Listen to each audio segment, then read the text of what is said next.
Welcome. Attention, please. Welcome aboard. Welcome to the No Comfort Zone podcast. It's time to get out of your comfort zone and live on purpose. Broadcasting to the world from Rockford, Illinois. This is your wake-up call. Warning. You are the solutions to all your problems. Stop thinking average. Become the hero version of yourself. Every day, every time, without fail, no exceptions. It all matters. You've entered the No Comfort Zone. It's time for a reality check. Hey, this is Dan, and I think I left you hanging on the last podcast. So if you're new, here's Origin Story Part 2, and this will be really brief. After I wrote everything down on that sheet of paper about these choices and challenges and decisions I made and where I wound up and how my life led up to this point, to me, I looked back on it and it all made perfect sense. Steve Jobs said at one time that all of the dots lined it up perfectly after he looked back on his life, on the decisions he made, where he went to school, what he studied, how he came up with Apple and his inventions. He looked back on his life before he passed away and he said, they just kind of all lined it up and they all made perfect sense. Now, I'm looking back over my life right now and I'm healthy. I'm not nearly as wealthy as I want to be. But I'll tell you what, I'm healthy, I'm happy, I'm surviving and I'm thriving. And at 50 years old, man, I have come a long way, baby. That's the point. I got outside of my comfort zone. I committed to get in better physical health. I committed to have a better relationship. But what I had to address, and this is the hard part about the no comfort zone, you have to look in the mirror and realize how effed up you are. You have to realize that if you're not who you want to be, you have to decide, who do you want to be? I want to be a person of strong work ethic, strong character, high moral value. I want to be a passionate husband. I want to be an engaged father. And I want to be a good friend. That's what I want. Now, what do I have to do that? I have to get up at 4:55 in the morning. I have to work on it. I have to tell myself that there is a better version of myself on the other side of this workout, on the other side of these long hours, on the other side of engaging. There's a better version there. Because I want to look back on my life when it's all said and done. I told you I don't want to be average. And I've been average since I've done this. Everything went out of whack. Everything changed for me. And it's changed for some other people too. I got some testimonials out there of people that have gone through it. Yeah. And some of the people that actually went through it said, I never thought it would be this hard, but I never thought it would be this worthwhile, because it's not about me. It's about you facing you. When I faced myself and I realized I didn't like being average, I didn't like who I was, I didn't like being fat, didn't like being emotionally broke. I didn't like that person and I wanted to change it. And I was willing to do whatever it took. And I didn't know what it was going to take until I started taking action. I mean, come on. Running in place at high burst for 15 seconds. I didn't have a weight machine. I didn't have a workout. I had nothing. I had a messy basement with a bunch of clutter in it. And I did it in the dark because I didn't want to look around at all the trash that was down there. Just boxes and stuff thrown down there. I turned that place that I was at, I turned that basement, cleaned it all up and turned it into a nice workout studio. It's now the office. I have a standing desk down there where I actually have a studio. I think I shot a picture out.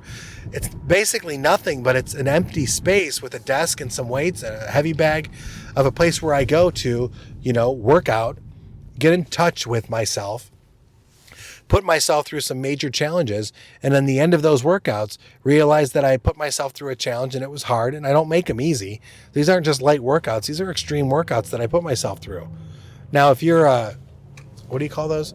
If you're one of those champions that does the fit, I forgot what they're called, but they're popping up all over the place, your strength training and all that other stuff. I don't know what they're called. But if you're into that, well, then it's not going to be that extreme for you, but for me it is. And what I ended up doing is I made these commitment and this decision for 60 days that I'm going to do this. And it started to get easier. In the first 30 days, it was all about me. How am I going to change? What am I willing to do? What am I willing to face? Am I going to continue to get up at 4:55? Am I going to clean up my basement? Am I going to straighten my life out? 4:55 in the morning. What am I willing to do? And I did it for 30 days. And towards right around like 20 days or so, I realized that, you know what, God, I feel so great. I'm going to go and I'm going to change things at work. And I did. And I changed things where I worked at. And I took ownership of everything that was going on there. And I didn't make it comfortable. I didn't make it easy. I took responsibility. I didn't delegate everything.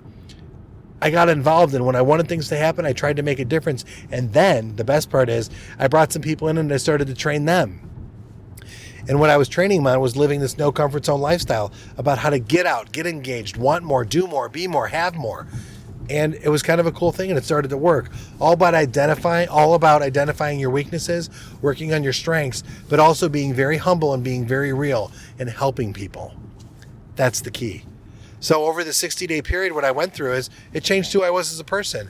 I've always been this person. I've always been my father's son. I just never took the reality and never did the things that I was supposed to do. I never contributed that much. Yeah, I was considered lazy. If I didn't want to do it, I didn't want to do it. If I didn't want to learn something, I wasn't going to learn it. That's why I did so poorly in school. But now I consume everything. I can't believe how many books I read now. I can't believe what I listen to these days. I can't believe the person that I've turned into with intention. And I love the person that I am today. Do I have hang-ups and issues? Yeah, everybody in my family will tell you that I do. I have major hang-ups and major issues.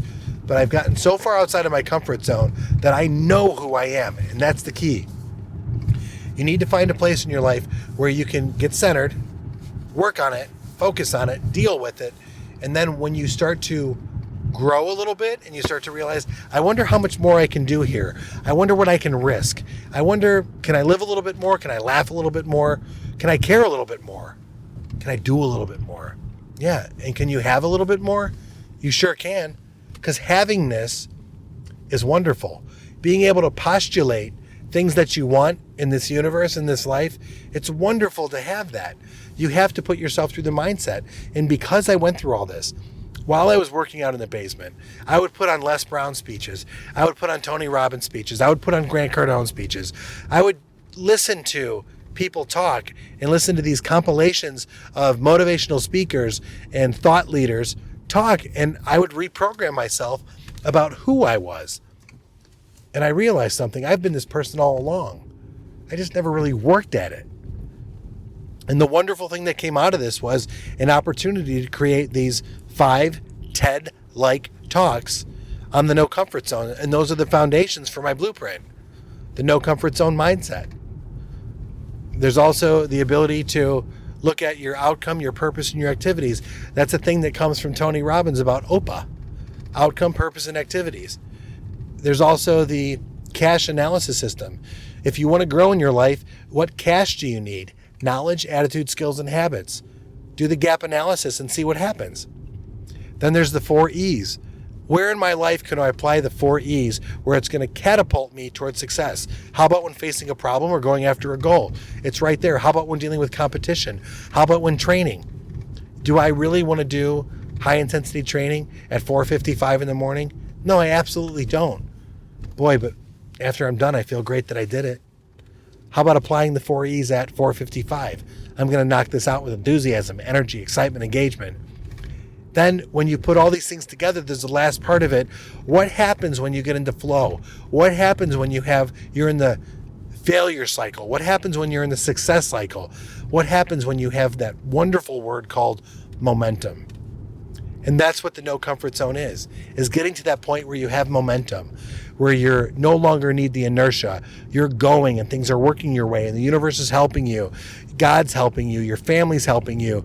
And the best part is they're all helping you so you can help other people. It's so absolutely magical that I want everybody to experience it, because I'll tell you this, the no comfort zone, that moment at the doctor's office and everything that happened with the comb and everything before that, all of that came to the realization that, you know what, I am worthwhile. My life is worth living, and it's worth living at level 10. Hit me up if you know what I'm talking about.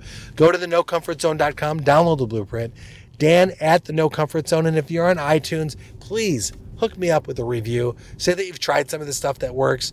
Put a review out there that's going to matter to somebody else, and you're going to say you need to listen to this guy if you want to solve your problems and if you want to live with passion. This is somebody to consider listening to these days, because he's got a lifelong time of failure, and now he's starting to experience success except with speaking. If you can experience success on my level, your life is going to be absolutely amazing. And that's what I want. So guess what? It's that time for you to get out of your comfort zone and live on purpose. Say goodbye. Want more of the No Comfort Zone? You can follow Dan on Instagram and Twitter at No Comfort Zone 1. Bye. Or on the web at thenocomfortzone.com. Bye-bye. Bye-bye. Thanks for listening to the No Comfort Zone podcast. Bye-bye. Bye-bye.